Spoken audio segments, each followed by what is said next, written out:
দায়িত্ব তো রাজ্য সরকারকে নিতে হবে। রাষ্ট্রপতির কাছে এই আবেদন রাখবো।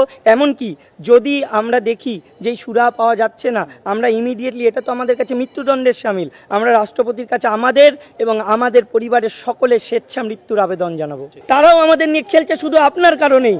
আপনারা এটা করতে পেরেছেন বলেই বিরোধী দলগুলো আজকে আমাদের নিয়ে খেলছে। তাহলে সবাই মিলে খেলবেন, আমরা নাচবো, এটা করবেন না।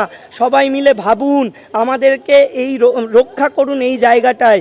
আজকে তাদেরকে এটা বুঝতে হবে, আমরা কিন্তু কোনো পার্টি, কোনো দলের সমর্থক। দেখুন, মিসলেনিয়াস অ্যাপ্লিকেশন একটা করা হয়েছে যে এই যে বেতনটা, যেটা আমাদের হয়তো এই মানে বন্ধ হতে চলেছে, কারণ রায় তো বেরিয়ে গেছে, প্যানেল ক্যান্সেল। এখন যেটা চাওয়া হয়েছে অ্যাপ্লিকেশনের মাধ্যমে, যে বেতনটা যেন আগামী শিক্ষাবর্ষ অবধি অথবা নেক্সট প্রসেস শুরু হওয়া অবধি এইটা যেন বজায় থাকে। আলটিমেটলি দেখুন, বেতনটা 1 মাস 2 মাস 1 বছর বজায় তো রাখতে হবে, কিন্তু এটা এই কদিনের জন্য বজায় রাখতে হবে এটা তো নয়। আলটিমেট যে সুরাহা সেটা তো দরকার।